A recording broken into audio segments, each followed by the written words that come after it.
इबादत करने से रोका जा रहा है भारत के मुसलमानों को। इस तरह का बिल लाकर नरेंद्र मोदी हमको हमारी शरीयत हमसे छीनना चाह रहे हैं। बीजेपी के बहुत बड़े शायद वकील या जज थे, मेरी बहस सुने, समझ में नहीं आ, पूरे दलील सामने रख रहा था, नहीं तुम जिना 2 है।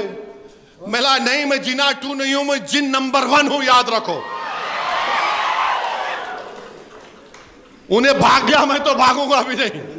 और हम क्या जवाब देंगे हशर के मैदान में? उस अल्लाह के सामने हम क्या बोलेंगे कि परवरदिगार जो हम तेरे नाम पे चीज थी उसको नहीं बचा सके?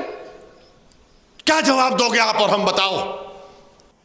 अंबानी का घर एंटिलिया तोड़ेंगे, सुनो असद ओवैसी जी ने बयान।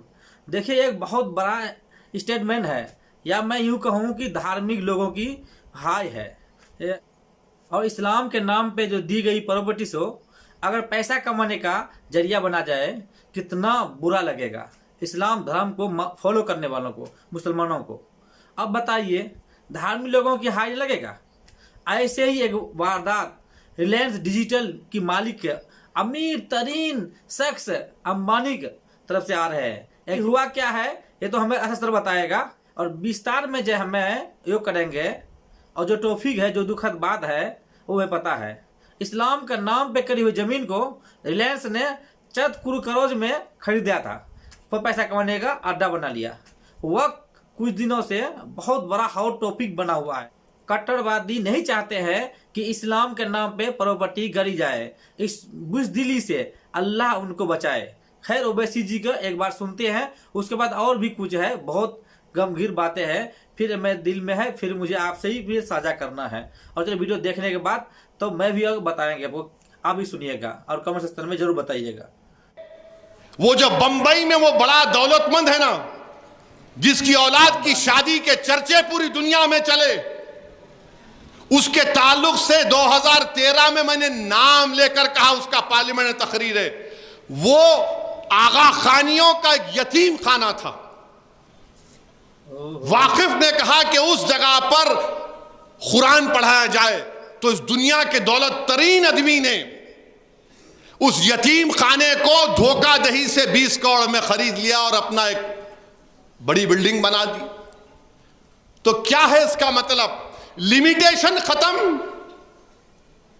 जो काबिज है 12-13 साल से लिमिटेशन गया, उन्हें मालिक बन जाता। अच्छा चलो, उससे भी नहीं हुआ तो कलेक्टर साहब है, कलेक्टर साहब है, कलेक्टर साहब बोल देंगे नो नो नो, मुसलमान ने आपकी नहीं है प्रॉपर्टी, इवैक्यू प्रॉपर्टी है। यानी जो लोग पाकिस्तान को गए थे, खासतौर से पंजाब, हरियाणा, यूपी से, वो जाने से पहले भारत के नागरिक थे। उस वक्त जो भी भारत था, उन्होंने वफ कर दिया, तो मोदी जी बोले ओहो बहुत है रे यहाँ पे मलाई, अपने दोस्तों को दे सकता हूं मैं, जिसको पार्लियामेंट में हम लोग बोलते हैं डबल ए। 2 डबल ए है भारत में, कहीं असदुद्दीन अकबरुद्दीन नहीं समझना आप, ये 2 डबल ए प्लस है, वो डबल ए माइनस है। तो इवैक्यू प्रॉपर्टी का कानून खत्म, गवर्नमेंट की हो जाएंगी। पंजाब में हजारों एकड़ है, वो गैब, बचेगा क्या मेरे भाई? सिर्फ नाम पे वफ होगा, सब छीन लिया जाएगा। अगर कोई उठ के बोलेगा असदुद्दीन तुम जज्बाती तकरीर कर रहे हो, तो मैं तुमसे कह रहा हूं और एक मिसाल दे रहा हूं। मथुरा की ईदगाह, जहां पर कृष्ण जन्मस्थान हमारे हिंदू भाई मानते हैं, हम उनकी कदर करते हैं, उनका अकीदा है, हम उसकी कदर करते हैं। 1965 में हिंदू और मुसलमानों ने बैठकर यूपी सुन्नी वक्फ बोर्ड से इजाजत लेकर मुसलमानों ने कहा कि हमारे हिंदू भाइयों से हमारा झगड़ा खत्म करने के लिए हम वक्फ की 8 एकड़ जमीन कृष्ण जन्मस्थान को देते हैं। दिए, एग्रीमेंट हुआ, कोर्ट में गए, 2023 में मुकदमा पड़ गया। अब जब वो ये कानून बन जाएगा तो कलेक्टर बोलेगा गवर्नमेंट प्रॉपर्टी, कलेक्टर बोलेगा है ही नहीं, गई मस्जिद। और जैसा कि हमने सुना कि आरएसएस की जहनियत रखने वाले लोग भारत के कई मसाजिद को कहते हैं कि वो मस्जिदें नहीं थीं। फिर उत्तराखंड में यकसा सिविल कोड उस रियासत में लाया गया। हर तरीके से हमको घेर रहे हैं। एक मुसलमान इनके पास एमपी नहीं है, इनके अलायंस में नहीं है, ना इन्होंने टिकट दिए नरेंद्र मोदी, मगर आज आप आके बोल रहे हैं कि मैं वक्फ की जायदाद को अच्छा करना चाहूंगा। मेरे भाई, ये हमारी शरीयत में मदाखलत है। हमको इबादत करने से रोका जा रहा है भारत के मुसलमानों को। इस तरह का बिल लाकर नरेंद्र मोदी हमको हमारी शरीयत से हमको छीनना चाह रहे हैं, हमको इबादत नहीं करने देना चाह रहे हैं। और ये इनके चमचे दुम छल्ले जो रंग बिरंगी कपड़े पहनकर चापलूसी कर रहे हैं। अरे जालिमो, तुम जब मरोगे ना तो तुम्हारे कब्रिस्तान को गवर्नमेंट डिक्लेयर कर दोगे। तुम्हारी बाप की खबर पर कोई अगर महल बना लेगा तो तुम क्या बोलोगे? मत करो चापलूसी वक्फ, हुकूमत वक्फ की। ये वक्फ सबका है। मौलाना ने कहा ये इबादत है, वक्फ करना इबादत है। मेरे अजीज दोस्तों और बुजुर्गों, आपको, हमको, पूरे मुल्क के लोगों को जो इस मुल्क की खूबसूरती को मानते हैं, इस मुल्क की खूबसूरती इसका भाईचारा है। इस मुल्क की ताकत हर मजहब को अपने अपने मजहब पर चलना है। मगर मोदी सिर्फ मुसलमानों को निशाना बना रहे हैं। और मोदी जानते हैं कि मुसलमानों को निशाना बनाते रहो क्योंकि उनको इलेक्शन में शिकस्त नहीं होगी। मुसलमानों को बताओ ये दुश्मन है, इनसे खतरा है। बीजेपी के लोग बोलते इतनी वक्फ की जायदाद है, वो 2 इंडोनेशिया कहते, एक मलेशिया, एक फुला मुल्क। मैं एक साहब से पूछा, मेरे सामने बोल रहे थे, मैंने आप क्या टेप लेके मेजर करे? नहीं, आपके पास जो है कोई किसी के खेत में जाके आप नमाज पढ़ लिए तो वक्फ हो गई। आप खेत में जाके सूरे फातिहा पढ़े तो वक्फ हो गई। मैं बोला उफ, वो आप तो फजीलतुल शेख बोलना पड़ेगा आपको। बोले क्या मतलब? मेरा बहुत बड़े आलिम दीन। तो मुस्कुराए। मैं बोला एक बात बोलूं, आपको बुरा नहीं माने तो? बोले बोलो। बोला मैं पार्लियामेंट के किसी एक कोने में जाके, क्योंकि मैं सफर में होता हूं, मैं कसर की नमाज पढ़ लिया, मैं भी बोल दूं पार्लियामेंट वक्फ हो गया? नहीं हो सकता ना। मेरी जायदाद नहीं है पार्लियामेंट, भारत की है, बल्कि भारत की आवाम की है, मेरी जायदाद तो नहीं है। बोला आप क्या बोल रहे हैं? अब उनको समझ में नहीं आया। अच्छा, एक बीजेपी के बहुत बड़े शायद वकील या जज थे, मेरी बहस सुने, समझ में नहीं आया, पूरे दलील सामने रख रहा था। नहीं तुम जिना 2 है। मिला नहीं, मैं जिना 2 नहीं हूं, मैं जिन नंबर 1 हूं, याद रखो। उन्हें भाग गया, मैं तो भागूंगा भी नहीं। रशादी साहब को देने वाले, वजीफा लेने वाला मौलाना के पास से भी, अरे क्या बात है बताइए, आप मजाक बना के रख दिए। CAA का कानून मुसलमान के खिलाफ, ट्रिपल तलाक का कानून मुस्लिम खवातीन के खिलाफ, UAPA का इस्तेमाल सबसे ज्यादा मुसलमान, दलित, आदिवासियों पर। यूनिफॉर्म सिविल कोड बनेगा उत्तराखंड में तो आप उससे ट्राइबल लोगों को मुस्तस्ना रखेंगे, एक्सेप्शन देंगे, एग्जम्पशन देंगे, और हिंदू कल्चर और कस्टम का एग्जम्पशन देंगे। अच्छा, आपको मालूम अगर कोई मंदिर है, मंदिर में उसके कस्टम और उसके इस्तेमाल से मंदिर हो जाती है। हम अपनी नमाज से, अपनी दरगाह में, खानकाहों से इस्तेमाल से नहीं होगा तो वक्फ बा यूजर हमारा निकाल दिया जाएगा। क्यों निकाला जाएगा? ताकि हुकूमत और मोदी जी कब्जा कर लें उस पर।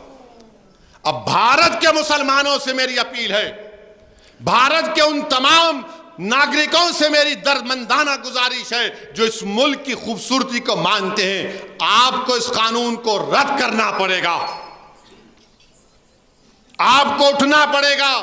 बल्कि मैं तो भारत के तमाम मसाजिद के इमामों से अपील कर रहा हूं, आप जुमे की अपने जुमे की नमाज से पहले, जुमे के खुतबे से पहले अपने बयानों में इस कानून की मजम्मत करिए, इस कानून की मजम्मत करिए, बेदार करिए मुसलमानों को जो ख्वाबे गफलत में है अभी तक।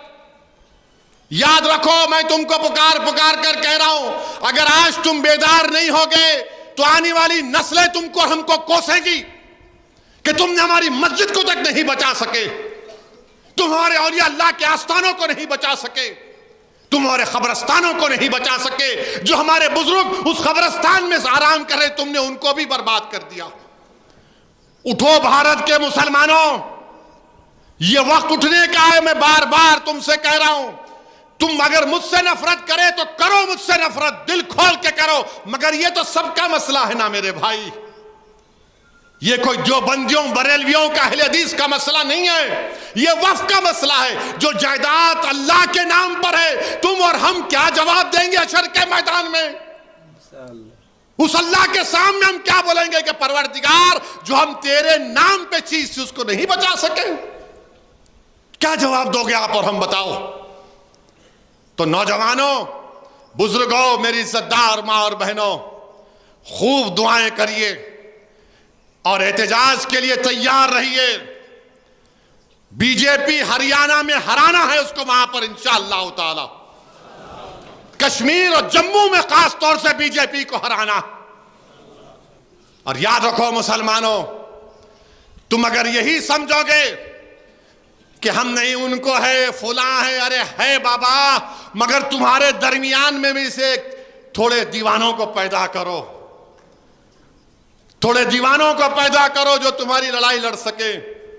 जालिमों ने पूरे मिलकर एक मर्द मुजाहिद इम्तियाज जलील को हरा दिया और महाराष्ट्र में, क्योंकि जानते थे अगर ये जीतेगा तो सदुद्दीन ओवैसी के साथ पार्लियामेंट में हमारी नींद हराम कर देगा। मेरे अजीज दोस्तों और बुजुर्गों, इसीलिए मैं आपसे अपील कर रहा हूं, अपनी सियासी क़यादत को भी मजबूत करो, पहचानो इन चीजों को। जो वकला हैं, मुस्लिम वकला, वो सेमिनार करें, वो मस्जिदों के जिम्मेदारों से इजाजत लेकर जुमे के दिन जाकर इस कानून के बारे में बताएं। जो मशाइखीन उज़्ज़ाम है वो अपने खानखाओं में ना बैठे, बल्कि खानखाओं से निकलकर रस्म शब्बीर अदा करने का वक्त है। ये जो लोग यतीम खाने चलाते हैं उनको खतरा है, मसाजिद को खतरा, दरगाहों को खतरा, सब छीन ली जाएंगी। जिसने इस तरह के कानून बना दिए, मेरे भाई, ये हमारी लड़ाई है, ये हमारी शनाख्त की, हमारी इबादत करने की लड़ाई। हम खो चुके हैं, एक मस्जिद हम खो चुके हैं, और मस्जिदों को, खानकाहों को, दरगाहों को, यतीम खानों को हम नहीं खोएंगे इंशाअल्लाह ताला। नुकसान किसका होगा आप जान लो, नुकसान हमारा ही होने वाला है, खुदा ना खास्ता। यही चंद गुजारिशात मैंने इख्तिसार के साथ आपके सामने रखा हूं। और बुज़दिल लोग जो है, कट्टरवादी, जो अंधभक्त जो लोग कहते हैं, अयोध्या तो झांकी है, काशी मथुरा बाकी है। इतनी बेईमानी करने की हिम्मत भी कहाँ से आते हैं इन लोगों को? मुझे ये लगता है ब्रेन वॉश का जो मेन्स मीडिया जो कर रहे हैं ना, वो कारगर हो रहा है। देखिए, सिंपल सी बात है, अगर हिंदू मुस्लिम वाद विवाद बीजेपी अगर बरकरार नहीं रखेगा तो उनके सरकार टिकेगा नहीं, यूं यूं फट के चेंज हो जाएगा। अगर हम हिंदू मुसलमान एकजुटता बने रहेंगे तो बीजेपी ऐसे नहीं टिक सकेगा। अब दोस्तों, अल्लाह का नाम का ज़मीन अल्लाह की नाम पे समर्पित किया जाना चाहिए। ये नहीं कि कोई बेईमानी करके बड़ा बड़ा करोड़पति उसमें बैठ जाए। दोस्तों, ओवैसी साहब जो इस वीडियो में पूरा बताया है, किस तरीके से बताया है, एकदम ज़रा बताया है। और आप लोग इस वीडियो को पूरा देखिएगा और अमल भी कीजिएगा। और मैं अंत में यही कहना चाहूँगा कि अल्लाह ताला का ज़मीन जो कब्जा करेगा, जो उसे कब्जा करके बैठेगा, और ये गरीब का जो हक मार के बैठेगा, और अल्लाह ताला का हाथ बहुत लंबा है, क्योंकि वहाँ पे देर है, अंधेर नहीं है। वहाँ पे देर है, बस अंधेर नहीं है। फैसला तो करने वाला ऊपर वाला है। हमारा ही फैसला, आपका ही फैसला करने वाला ऊपर वाला है। जिस दिन उसका फैसला आता है तो कुछ भी नहीं रोक पाता है। यही देखो, बिहार में मेरा बाढ़ आया था, ताला ऊपर से बारिश दिया, नेपाल फुल हो गया, पूरा पानी बिहार आ गया। 1 मिनट में 1 सेकंड भी नहीं लगा। तो इसी वजह ऊपर वाला का घर में देर है मेरे दोस्त, अंधेर नहीं है। किसी को हक मार के नहीं खाना चाहिए, और हक मार के खाओगे उसका जवाब नहीं देना पड़ेगा। इस वीडियो में इतना ही है। आप लोग वीडियो को लाइक शेयर कमेंट जरूर कीजिएगा। अपना ख्याल रखिएगा।